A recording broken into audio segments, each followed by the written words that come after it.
Good evening, friends, and welcome to episode 32 of It's 5 o'clock here.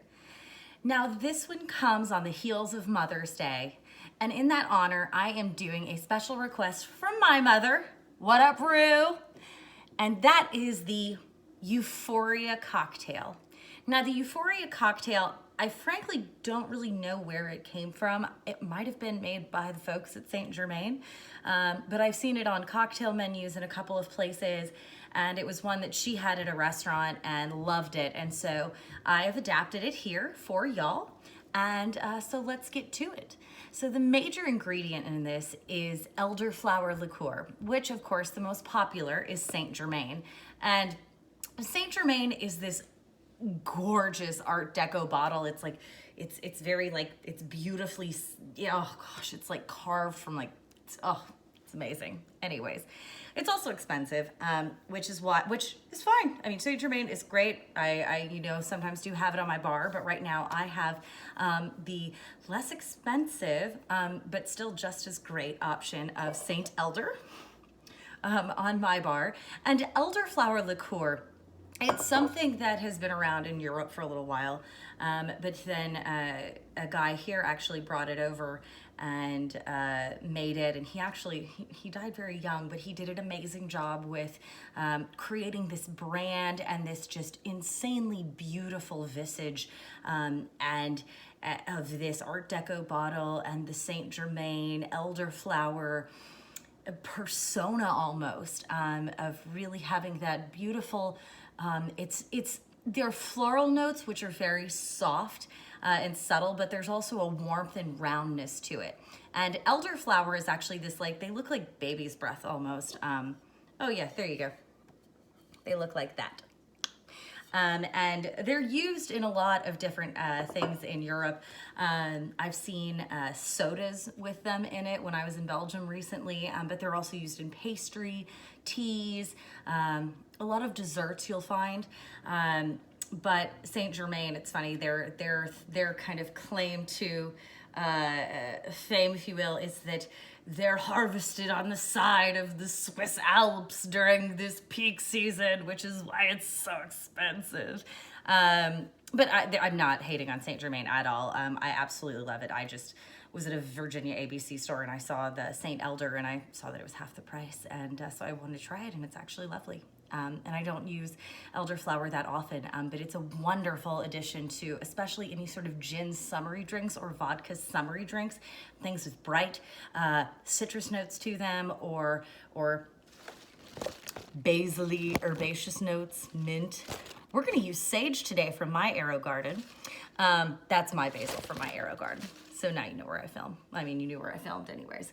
But let's get to cocktails, right? Because I am just yammering on. So we are going to be utilizing our shaker today. And that was my test string.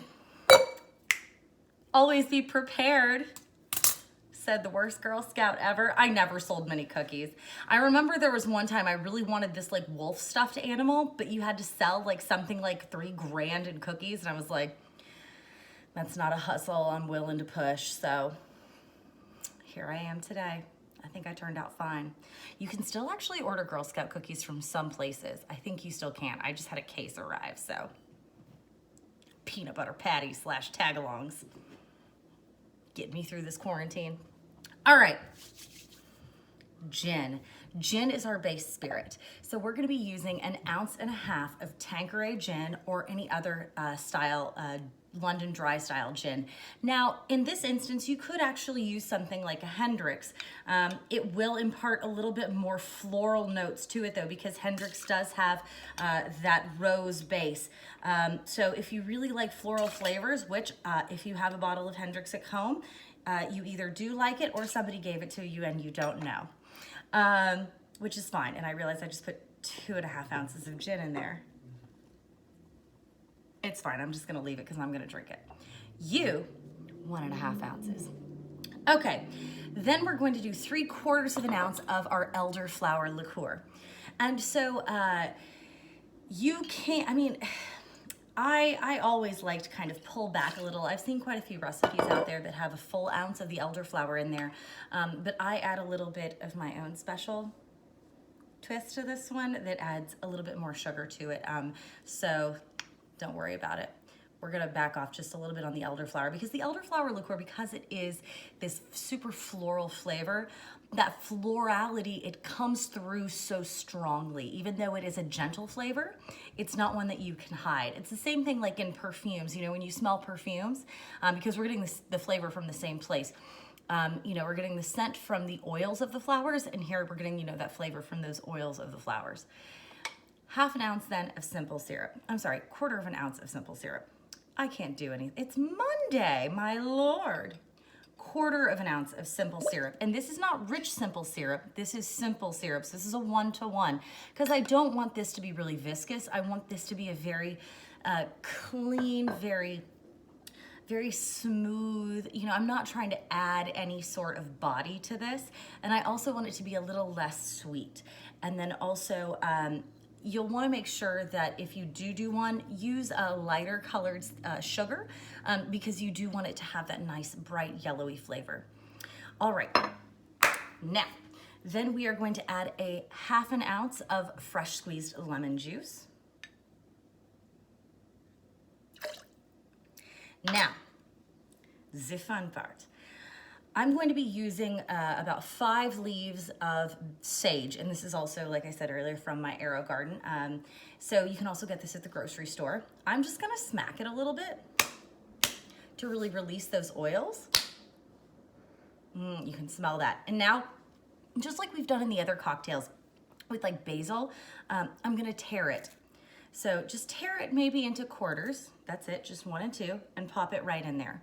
And I'm gonna give it just the ever so gentlest muddle, just to make sure it fully incorporates. Remember, don't muddle the heck out of this. You wanna give love, don't beat it. All right, so just lightly just kind of press it in there. And this, don't even use your elbow because you just wanna make sure that it gets a little bit pressed into there. Because sage is actually, even though you can fry it in butter, which is bomb on like some ravioli, do a brown butter sage ravioli with a little bit of capers, little spritz of lemon, maybe a little zest of lemon on top with fried sage leaves. You can thank me later. All right, now ice. So we're gonna pop ice in here and then we're gonna give this a shake. So Euphoria, this is called the Euphoria cocktail, right? So Euphoria is actually it's a medical term. And you know, this is really tough. I never really know like how, I'm a very loud person in general. People who know me in real life know that. But you know, it's like talking over this, like, I'm like, do I talk and actually tell you things, or do I ramble, or do I just sing a little bit? But we're done. So maybe just one more for good measure. So the Greek root of euphoria is eu, meaning well, and then pharon, meaning being. So essentially it's like you do something good. So like dancers could be described as like you having euphoros of movement. You could have euphoros of speaking. You could have, you know, it's like the Blarney Stone gives you euphoros of speaking, right? Because the Blarney Stone actually doesn't give you good luck. It gives you the gift of gab. So there you go. Also, when I was also dedicated to my mother, when we were in Ireland for Christmas, we backed into a stone planter at the Blarney Stone castle and broke it a little bit and were chased out of there by the folks who work there. That was a weird trip.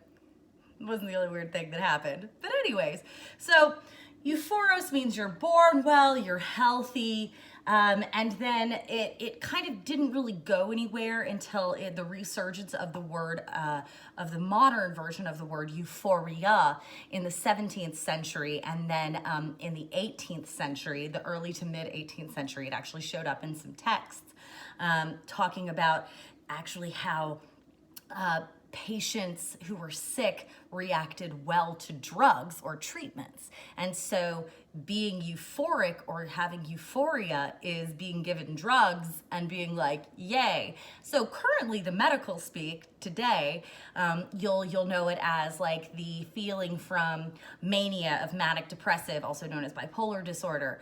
So if you're in a manic stage, you have this feeling of euphoria. Also, feelings of euphoria are used to describe illegal drugs like barbiturates and opioids and ecstasy. I was about to say it's funny. It's not funny. It's more like funny, not funny, haha. But Marilyn Monroe actually OD'd on a sleeping pill, which was a barbiturate, which gives you the feeling of euphoria. So, too much of a good thing? You didn't know we were going to be talking about illegal drugs and ODing today, but ha ha ha. This, though, will certainly cure what ails you. So I'm going to double strain this into, please don't break. I've broken too many of these. Double strain this. I'm using a coupe. You can also use any sort of kind of wide mouthed glass. You don't want anything that is going to be, you know, something slimmer. Like I have these wine glasses that have a very like thin, or it has this tapered up. You want something where the scent is really going to kind of hit your nostrils. It's lovely. Then my own little twist.